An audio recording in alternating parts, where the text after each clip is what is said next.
Le jour où j'ai été licencié, je suis rentré à la maison avec des fleurs et le dîner, juste pour que ma femme ne ressente pas tout le poids que je portais. Elle a regardé le bouquet, a soufflé par le nez et a dit « C'est quoi ça ?» Un cadeau de culpabilité offert par un clown au chômage. Puis elle l'a balancé dans l'évier et a dit à notre fille « Tu vois ? Voilà à quoi ressemble un raté. » J'ai souri sans rien dire. 3 semaines plus tard, mon téléphone était inondé de 47 messages désespérés me suppliant. Le mois dernier, moi, un homme de 38 ans, j'ai commencé ce qui semblait être un mardi tout à fait ordinaire.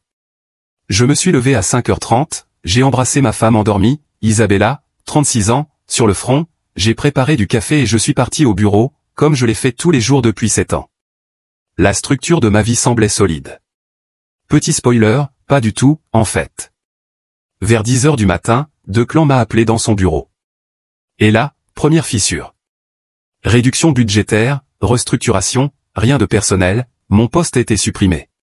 7 ans de loyauté, de résultats dépassés sans faute, tout ça ne valait plus rien quand il fallait tailler dans les coups. Je suis resté assis là, comme si le sol s'était transformé en sable mouvant, hochant la tête mécaniquement pendant qu'il débitait son blabla d'entreprise sur les décisions difficiles, les contributions appréciées, blablabla. L'indemnité de départ était décente, 3 mois de salaire et les avantages. Mais ce n'était pas ça, le problème. Mon identité venait d'exploser en 1000 morceaux. J'avais toujours été celui qui pourvoyait, le pilier, celui qui assurait, point final. Je suis resté assis dans ma voiture pendant 20 minutes à fixer le volant. Pas de larmes, pas de cris, rien. Juste une sorte de recalcul mental, comme quand ton GPS perd le signal et doit retrouver un itinéraire. Mon cerveau oscillait entre la panique et un calme bizarre. Et là, j'ai pris une décision, qui, avec le recul, fut le premier clou dans le cercueil de mon mariage. J'ai décidé de ne pas rentrer tout de suite à la maison pour me lamenter. À la place, je me suis arrêté chez Trader Joe's, j'ai acheté les ingrédients pour le plat de pâtes préféré d'Isabella, une bonne bouteille de rouge, et un magnifique bouquet de lys et d'hortensia. 65 $ que je n'aurais clairement pas dû dépenser. Mais je me suis dit, on est une équipe. On traversera ça ensemble. Eh ben, quel putain d'idiot j'étais. Je suis rentré tôt, j'ai passé 2 heures à tout rendre parfait. J'ai même retrouvé des bougies. Des bougies. La table ressemblait à une scène de dîner romantique dans une comédie. Je voulais amortir le choc, montrer que même si j'avais perdu mon travail, je n'avais pas perdu ma capacité à prendre soin de ma famille.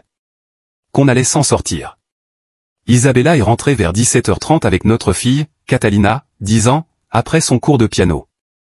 Elle a jeté un coup d'œil à la table, aux fleurs, au décor, et son visage a changé. Pas de surprise. Pas de reconnaissance. Autre chose. Elle m'a regardé et ses premiers mots n'ont pas été « Quelle est l'occasion » ou « C'est charmant ». Non. Elle a dit « Il s'est passé quelque chose au travail ». Elle a toujours eu un radar à problèmes incroyablement précis. Je lui ai dit qu'on devait parler après le dîner, en essayant de rester léger devant Catalina. Mais Isabella n'en avait rien à faire. Elle a exigé de savoir tout de suite. Alors j'ai expliqué, calmement, posément, qu'il y avait eu des coupes budgétaires, que j'avais été licencié, mais qu'on avait des économies, une indemnité, et que je retrouverais vite quelque chose. Et là, elle a regardé le bouquet que je tenais encore, comme un abruti. Elle a soufflé, puis elle a dit, « C'est quoi ça ?» Un cadeau de culpabilité d'un clown au chômage. Ces mots m'ont frappé de plein fouet. Mais ce qui est arrivé ensuite, ça a fait voler en éclats tout ce que je croyais savoir de notre mariage. Elle m'a arraché les fleurs des mains, est allée droit à la cuisine et les a jetées dans l'évier. Jetées. L'eau a éclaboussé partout. Puis elle s'est tournée vers Catalina et a dit, « Tu vois ? Voilà à quoi ressemble un raté. » Notre fille était là, debout, l'air perdu et terrifié. J'ai souri sans rien dire. Pas parce que je suis un maître zen. Mais parce que j'étais sous le choc. Le plan de notre relation me semblait soudain complètement différent de ce sur quoi j'avais cru construire. Catalina s'est mise à pleurer. Isabella lui a dit d'arrêter de faire son cinéma. Le dîner refroidissait pendant qu'Isabella partait dans une tirade sur les responsabilités, les crédits, et comment elle n'avait pas signé pour ça. Ce soir-là, une fois Catalina couchée, la vraie excavation a commencé. Isabella m'a attaqué sur combien cette situation allait être humiliante, comment elle allait pouvoir affronter ses amis, le voyage à Aspen qu'on prévoyait, l'abonnement au club de golf, et j'en passe. Pas une seule fois, pas une, elle ne m'a demandé si j'allais bien. J'ai dormi sur le canapé cette nuit-là. Je ne pouvais pas supporter l'idée de m'allonger à côté d'elle. Et en fixant le plafond, les souvenirs ont commencé à remonter. Des signaux d'alarme que j'avais ignorés. La façon dont elle sursautait quand mon pote Russell est arrivé avec sa Honda vieille de 10 ans, au lieu de sa Tesla toute neuve, qui était au garage. Comment Isabella avait soudainement besoin de reporter les dîners avec mes amis de la fac, parce qu'ils n'étaient pas assez réussis. Les remarques sur la nouvelle piscine de nos voisins, et ce genre de phrases du style « certaines personnes savent vraiment comment subvenir aux besoins de leurs femmes ». Elle passait son temps à faire défiler Instagram, obsédée par les vacances de luxe des influenceurs. Le lendemain matin, pendant qu'elle était à son cours de pilates, j'ai commencé à vérifier nos finances. Et là, je découvre qu'elle avait ouvert une carte de crédit séparée, il y a 6 mois, et qu'elle y avait accumulé plus de 15 000 $ de dépenses chez Nordstrom, Sephora, et pour des week-ends entre filles. D'un coup, tout devenait clair. Son comportement distant, froid, ça avait un sens maintenant. Quand Isabella est rentrée, elle était déjà au téléphone avec son amie Rhonda, en train de lui raconter à quel point elle se sentait humiliée par ma situation. Elle ne m'a même pas remarqué, alors que j'étais là, assis avec tous nos documents financiers étalés sur la table. Plus tard dans la journée, elle a carrément suggéré que je demande de l'argent à mes parents. Mon père est un enseignant à la retraite, et ma mère travaille à temps partiel dans une bibliothèque. Et pendant ce temps-là, il était évidemment hors de question qu'elle annule son week-end spa à venir, parce que, tu comprends, l'image, ça compte. Cette nuit-là, pendant qu'elle dormait profondément, après avoir bien précisé que l'intimité était hors de question avec un homme au chômage, j'ai pris une décision. J'ai envoyé un message à Russell, qui essayait depuis des années de me faire entrer dans son entreprise. Je lui ai demandé si son offre tenait toujours. Elle tenait. Pour la semaine suivante. J'ai alors joué le rôle du mari abattu, j'ai postulé à des offres d'emploi en ligne, là où Isabella pouvait me voir faire. Mais chaque jour, pendant qu'elle était dehors à dépenser de l'argent qu'on n'avait pas, je rencontrais Russell.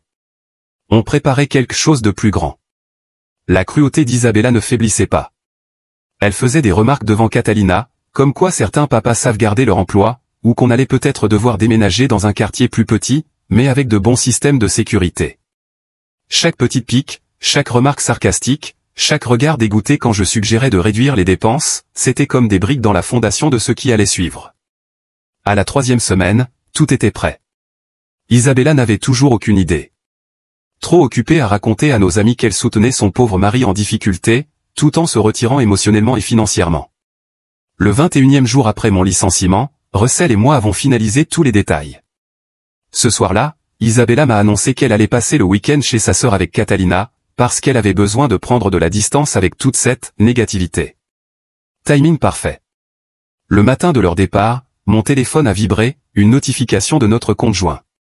Isabella venait de retirer 5 000 $ pour un « séjour bien-être » avec sa sœur. J'ai souri et terminé de ranger mes affaires essentielles. 2 jours plus tard, mon téléphone a commencé à exploser. D'abord 5 messages, puis 12, puis 29 en fin de journée. 47 textos, appels et messages vocaux. Mais ça, c'est une autre histoire. Celle-ci est déjà bien trop longue. Et franchement, j'ai besoin d'un verre rien que d'avoir tout écrit. Le truc avec la dette émotionnelle, c'est que les intérêts s'accumulent chaque jour. Mise à jour. Déjà, merci pour l'accueil dingue réservé à mon dernier post. Je ne m'attendais pas à 13 000 votes positifs et une foutue médaille Reddit Gold. Vous êtes trop nombreux à être investis dans le désastre de mon mariage, lol. Mais je vous remercie, vraiment. Votre soutien m'a aidé à garder la tête froide pour ce qui allait suivre. Où en étais-je déjà? Ah oui. 47 messages qui ont fait exploser mon téléphone. Mais revenons un peu en arrière, pour combler les 2 semaines entre le jour du clown au chômage et le tsunami de notifications. Le lendemain de mon licenciement, Isabella était déjà en mode gestion de crise. Pas pour m'aider moi, non, mais pour préserver son image sociale. Elle m'a littéralement fait promettre de ne le dire à personne, le temps qu'elle trouve comment présenter la situation, comme si mon chômage était un scandale médiatique. Pendant ce temps, les fleurs dans l'évier étaient toujours là, tristes et fanées. Elle refusait de les jeter, disant qu'elles servaient de rappel des conséquences. Guerre psychologique, directement dans notre cuisine. Au bout de 3 jours, quelque chose de bizarre a commencé à se produire avec Catalina. Elle a commencé à me poser des questions. Du genre, est-ce qu'on va devenir SDF, ou, est-ce que tu es vraiment un raté, comme maman dit? Ça m'a brisé le cœur. Je me suis assis avec elle pour lui expliquer que perdre un travail ne fait pas de quelqu'un un raté. C'est quelque chose qui peut arriver, c'est tout. Elle avait l'air de comprendre. Isabella est entrée pendant cette conversation et a levé les yeux au ciel si fort que j'ai cru qu'elle allait se froisser un muscle. Pendant ce temps, moi, je construisais les échafaudages de ce qui allait suivre. Chaque matin, je faisais semblant de chercher un travail sur mon ordinateur, là où Isabella pouvait me voir. Mais dès qu'elle partait pour son entraînement quotidien ou déjeuner avec Rhonda, je passais en appel Zoom avec Russell pour peaufiner les détails. Tu vois, Russell essayait depuis des années de me convaincre de m'associer avec lui pour son cabinet de conseil. J'avais toujours refusé, par loyauté envers mon entreprise. Ironique, non. Mais maintenant, les fondations étaient prêtes pour du neuf. Le business plan était solide. On allait combiner mes compétences techniques avec les relations clients existantes de Russell. Même en restant prudent, les projections montraient qu'on serait rentable en moins de 6 mois. Russell était surexcité de m'avoir enfin à bord. Il n'arrêtait pas de dire qu'on allait tout déchirer. La deuxième semaine, c'est là qu'Isabella a vraiment intensifié la démolition psychologique. Elle a commencé par du sabotage discret. Fermer, accidentellement, mon ordinateur portable en plein milieu d'une candidature, faire des remarques sur mon CV qu'elle trouvait, amateur, comparé à celui du mari d'une de ses amies, qui lui au moins savait faire une mise en page correcte. Puis un soir, après que Catalina s'est couchée, elle m'a fait asseoir pour ce qu'elle a appelé une « piqûre de rappel ». Isabella m'a expliqué que je devais revoir mes exigences à la baisse, accepter n'importe quel emploi, même dans la vente ou la restauration rapide. Elle m'a même suggéré de postuler chez Target, là où bosse le fils adolescent d'une de ses copines de yoga. Quand j'ai fait remarquer que cette baisse de salaire temporaire serait énorme, elle a haussé les épaules en disant « Les mendiants n'ont pas le luxe de choisir ». La même femme qui, 4 semaines plus tôt, insistait pour qu'on rénove notre cuisine parfaitement fonctionnelle, parce que les placards étaient honteusement démodés. Ce soir-là, j'ai pris rendez-vous avec un conseiller financier. Isabella ne le savait pas. Elle croyait que j'étais à un entretien d'embauche. Le visage du conseiller quand je lui ai montré notre situation financière complète valait le détour. Apparemment, on n'était qu'à une seule grosse dépense d'un vrai désastre. Les dépenses d'Isabella avaient transformé notre vie en château de cartes, et mon licenciement venait de faire tomber le premier étage. Le plus inquiétant, c'est qu'elle avait contracté un prêt personnel il y a 6 mois, sans jamais m'en parler. 22 000 $. Pourquoi? Des sacs de luxe? Un fonds secret pour du botox? Et un compte, au cas où, que son amie Rhonda lui avait conseillé, parce que, toute femme intelligente en cache un à son mari. Je suis sorti de ce bureau avec 2 choses, une vision claire de notre réalité financière, et un plan qui prenait forme lentement mais sûrement. Sécuriser mes propres finances, indépendamment d'Isabella. Tout documenté en vue de l'inévitable chute. Protéger Catalina à tout prix. Finaliser le partenariat avec Russell. Ce week-end-là, c'était le barbecue du quartier. Grosse gêne. Tout le monde était au courant de ma situation professionnelle à cause du réseau de chuchotement d'Isabella. La plupart des voisins étaient cool, m'ont proposé des contacts, des idées de poste. Puis de clan est arrivé. Mon ancien patron. Le gars qui m'a viré. Isabella a littéralement traversé la pelouse en courant dès qu'elle l'a vu. Pendant 1 heure, elle est restée collée à lui, riant bien trop fort à ses blagues nulles, posant la main sur son bras, devant moi, devant sa femme. Zéro subtilité. Plus tard, je l'ai entendu lui dire qu'elle adorerait entendre parler des opportunités dans son entreprise, parce que, je cite, « Quelqu'un dans cette maison doit bien ramener de l'argent, du vrai. » Pour être honnête, De Clan avait l'air gêné, sa femme, elle, semblait prête à exploser. Ce soir-là, j'ai ouvert un compte bancaire séparé. 15 jours après mon licenciement, Russell m'a envoyé un message. Notre première réunion client était planifiée. Un acteur majeur dans le secteur. Et la réunion a été incroyable. Ils ont pratiquement signé sur le champ après avoir vu notre présentation. Ce n'était pas un contrat énorme, mais c'était du travail régulier pour au moins 6 mois, avec une très bonne rémunération. La première brique dans la nouvelle fondation. Je n'ai rien dit à Isabella. À la place, j'ai pris rendez-vous avec un avocat spécialisé en divorce. J'ai payé la consultation en liquide. J'ai appris exactement ce qu'il fallait faire pour me protéger, et protéger Catalina. L'avocat ne m'a pas vendu de rêve, avec les habitudes de dépenses d'Isabella, son comportement documenté envers moi et envers Catalina, et mon potentiel de revenus à venir, j'étais dans une position étonnamment solide. Le 18e jour, Isabella m'a coincé dans la cuisine. Elle avait vérifié l'historique de mon navigateur atteinte à la vie privée, bonjour et ne trouvait pas autant de preuves de candidature que ce que je prétendais avoir envoyé. Puis elle a lâché la bombe, elle reconsidérait notre avenir, parce qu'elle n'avait pas signé pour soutenir un homme incapable de se soutenir lui-même. L'ironie de cette déclaration, alors qu'elle n'avait littéralement apporté aucun soutien émotionnel, lui échappait totalement. Ce soir-là, sur le canapé, oh oui, j'y dormais encore, j'ai tout finalisé, bail pour un appartement modeste de 2 chambres près de l'école de Catalina, ouverture des documents pour le partenariat avec Russell, réservation des déménageurs pour le moment où Isabella serait absente. Jour 20, Isabella annonce qu'elle part le week-end chez sa sœur Joanne avec Catalina. Elle avait besoin d'espace loin de toute cette négativité, autrement dit, de moi. J'ai hoché la tête, j'ai dit que je comprenais. C'était la première fois depuis des semaines que j'ai vraiment souri. Dès qu'elles sont parties vendredi après-midi, j'ai exécuté le plan avec une précision militaire. Les déménageurs ont emporté mes affaires essentielles vers le nouvel appartement. J'ai déposé les papiers officialisant mon partenariat avec Russell. J'ai transféré ma moitié de nos économies communes sur mon nouveau compte, uniquement ma part, tout était documenté. J'ai laissé les papiers du divorce sur la table de la cuisine, accompagnés d'extraits imprimés montrant les dépenses secrètes d'Isabella, le prêt, les cartes de crédit. J'y ai aussi ajouté un plan détaillé pour la garde partagée de Catalina. Et une lettre. Une lettre expliquant que je n'abandonnais pas ma famille, mais que je me reconstruisais, loin de quelqu'un qui ne me voyait que comme un simple chèque de paie. Le samedi matin, notre premier communiqué de presse est paru. Il a été repris par un journal économique local et une newsletter du secteur. L'entreprise existante de Russell s'associait avec moi pour lancer une nouvelle division. Rien d'énorme, mais solide, respectable, avec un vrai potentiel. Isabella et Catalina devaient rentrer dimanche soir. Dimanche après-midi, mon téléphone vibre, Isabella venait de retirer $5000 de notre compte commun. Achat panique de dernière minute? Fuite en vue? Allez savoir. À 18h14, j'ai reçu le premier message. Clairement, elle venait de rentrer et de découvrir les papiers. À 18h32, j'en avais reçu 5. À 19h15, 12. À 20h, 29.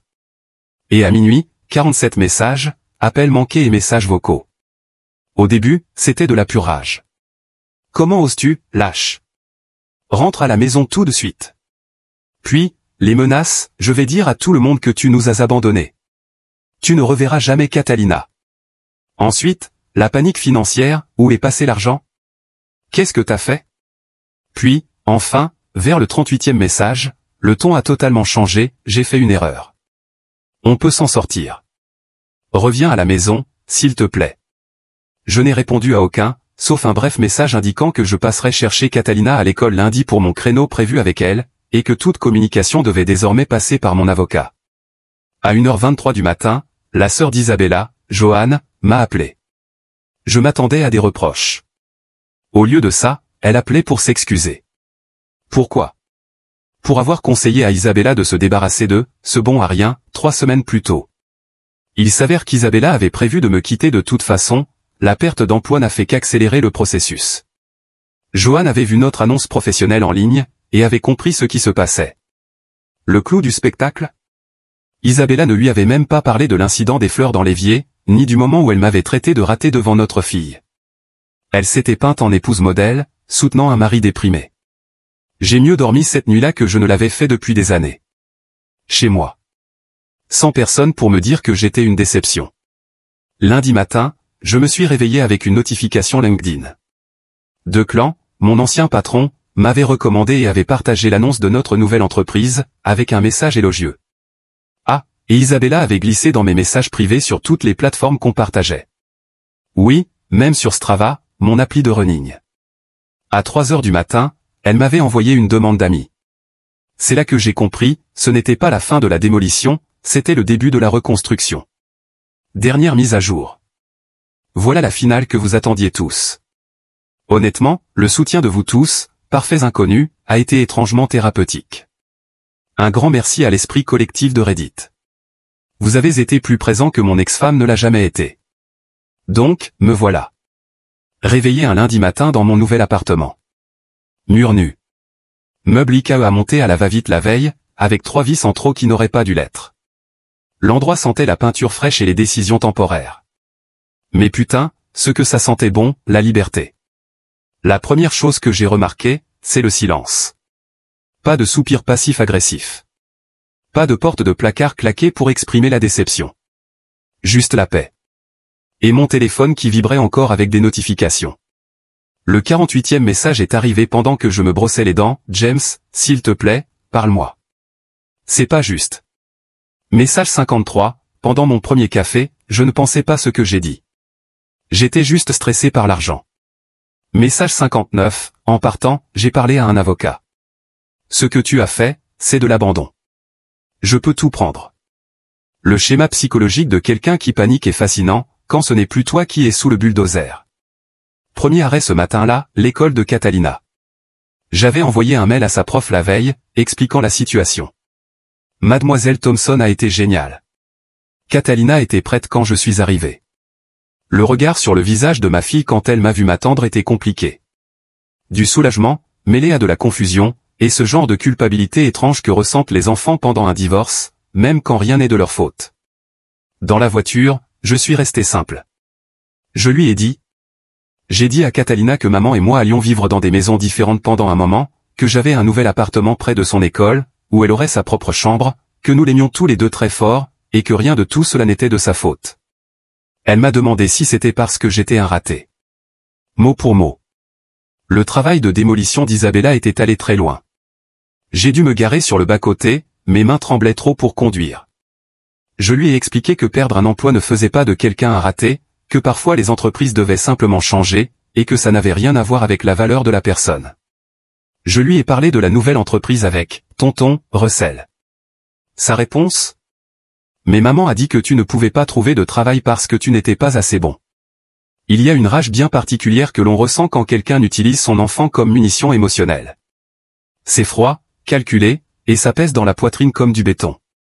Bref, j'ai emmené Catalina manger une glace, puis visiter le nouvel appartement. Elle a passé 20 minutes à disposer ses peluches sur le lit dans la deuxième chambre. Elle a dit qu'elle aimait entendre les oiseaux par la fenêtre. De petites victoires. Quand je l'ai ramenée à la maison ce soir-là, Isabella m'attendait sur le perron. Coiffure impeccable, maquillage parfait, une nouvelle tenue que je n'avais jamais vue. La transformation était folle, passer du mépris à la détresse en 72 heures. Elle a essayé de me prendre dans ses bras, j'ai reculé. Elle a commencé à pleurer là, sur le perron, disant qu'on devait parler, qu'elle avait fait une terrible erreur, qu'elle était sous pression à cause de ses amis qui réussissaient si bien, et qu'elle avait craqué. J'ai hoché la tête, répondu qu'on parlerait par l'intermédiaire de nos avocats. J'ai dit à Catalina qu'on se verrait mercredi comme prévu, et j'ai laissé Isabella planter là pendant que je repartais. Cruel, peut-être, mais rien comparé au fait de voir quelqu'un jeter des fleurs à la poubelle et te traiter de raté devant ta fille. Mardi matin, 17 nouveaux messages pendant la nuit. En plus, Isabella avait fait un vrai mélodrame sur les réseaux sociaux, une photo de notre mariage avec une légende bidon sur le fait de se battre pour l'amour et rester soudés dans l'épreuve. Les commentaires étaient en feu. La moitié de ses amis la soutenaient, l'autre moitié semblait perdue, vu qu'elle m'avait démoli auprès d'eux pendant des semaines. Russell m'a appelé vers 10 heures. Notre client était ravi du travail initial, il voulait élargir la portée du projet. Ce n'était pas encore un pactole, mais c'était du boulot régulier, en croissance. La fondation se solidifiait. Mercredi, j'ai récupéré Catalina comme prévu. Isabella, comme par hasard, avait prévu de partir juste au moment où j'arrivais. Elle portait la robe bleue que j'avais toujours aimée. Elle m'a demandé si on pouvait prendre un café un jour, juste pour parler. J'ai dit que j'y réfléchirais, une fois les démarches légales entamées. Son sourire s'est légèrement fissuré. Catalina a mentionné que maman pleurait beaucoup, qu'elle avait jeté tout le vin de la maison, et qu'elle nettoyait sans arrêt. Des réactions classiques de stress, quand quelqu'un réalise qu'il s'est complètement planté. Vendredi, une semaine après la séparation, le compteur de messages avait atteint 106. Ils étaient passés de la colère aux supplications, puis à des explications détaillées sur comment elle allait soutenir mes rêves désormais, qu'au fond, elle avait toujours cru en moi. Puis est venu le retour brutal à la réalité financière. L'avocat d'Isabella a contacté le mien. Elle voulait mettre la procédure de divorce en pause pour qu'on puisse faire une thérapie de couple. Mon avocat lui a expliqué que ça ne fonctionnait pas comme ça.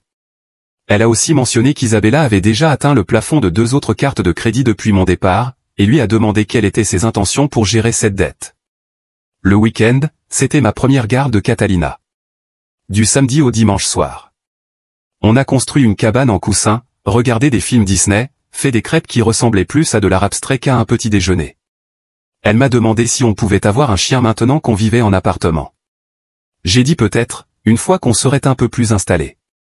Des moments simples qui semblaient extraordinaires, parce qu'ils n'étaient plus assombris par les jugements d'Isabella. Dimanche soir, Isabella m'attendait encore quand j'ai ramené Catalina. Elle avait clairement pleuré. Elle m'a dit qu'elle avait commencé une thérapie, qu'elle faisait des efforts, qu'elle espérait que j'avais vu qu'elle avait partagé mon succès professionnel sur son Instagram. Je ne l'avais pas vu, parce que je l'avais mise en sourdine partout. Semaine 2 après la séparation, le flot de messages avait diminué, mais était devenu plus étrange. Elle m'envoyait des liens vers des maisons à vendre, des locations de vacances, des captures d'écran d'options pour une thérapie de couple. Une photo de notre lieu de mariage, sans légende. Détresse numérique. Puis est venue l'embuscade, mardi après-midi. Isabella est apparue devant mon appartement. À 18h30. Avec une bouteille de vin et un plat à emporter de mon resto thaï préféré. Comment elle a trouvé mon adresse? Je ne sais toujours pas. Probablement via un ami commun. Je ne l'ai pas invitée à entrer. On a parlé dans le couloir. Elle a pleuré, m'a dit qu'elle avait compris ce qui comptait vraiment dans la vie, qu'elle s'était laissée empoisonner par les réseaux sociaux et l'obsession des apparences. Que me perdre lui avait fait réaliser ce qu'elle était devenue. Peut-être que 6 mois plus tôt, j'aurais fondu. J'aurais voulu la croire. Mais une femme qui jette un bouquet de fleurs dans un évier ne change pas en 2 semaines. Les dégâts structurels étaient bien trop profonds pour un simple ravalement de façade. Je lui ai dit que j'appréciais sa prise de conscience, mais que j'avais besoin d'espace. Que la priorité maintenant, c'était de coparentaliser Catalina du mieux possible. Elle a laissé le plat et le vin devant ma porte, et s'est éloignée en sanglotant de façon dramatique. Mon voisin d'en face a passé la tête dans le couloir, m'a lancé un regard du genre « ouf », puis a disparu. Bienvenue dans la vie en appartement. Semaine 3. La sœur d'Isabella, Joanne, m'a rappelé. Elle m'a dit qu'Isabella déraillait, qu'elle séchait le travail, qu'elle parlait de me rendre tout ce qu'elle avait, juste pour que je revienne. Joanne s'est même excusée pour son propre rôle dans le matérialisme d'Isabella au fil des années. Elle a expliqué que leurs parents avaient toujours insisté sur le fait de bien se marier, et que ça avait déformé leur vision à toutes les deux. Pendant ce temps, Russell et moi continuions à construire, doucement mais sûrement. Rien de tape à accent grave-l'œil, juste des progrès constants. Ma confiance revenait. Pas à cause du succès professionnel, mais parce que je redécouvrais qui j'étais, sans les critiques permanentes d'Isabella comme bruit de fond. 1 mois après avoir quitté la maison, j'ai accepté de rencontrer Isabella dans un café. Terrain neutre. Elle était arrivée avec 15 minutes d'avance, selon le barista, avait commandé ma boisson habituelle et la surveillait comme si elle contenait le secret de notre réconciliation. La conversation a été révélatrice. Après les premières larmes et excuses, je lui ai posé une seule question, pourquoi m'as-tu épousé? Sa réponse a révélé toute la faille architecturale de notre relation. Elle a parlé de tout ce que je semblais prometteur, de l'impression que j'avais faite à ses amis, de la façon dont elle s'était toujours imaginé qu'on gravirait ensemble les échelons sociaux. Pas une seule fois, elle n'a mentionné l'amour, le partenariat ou le respect.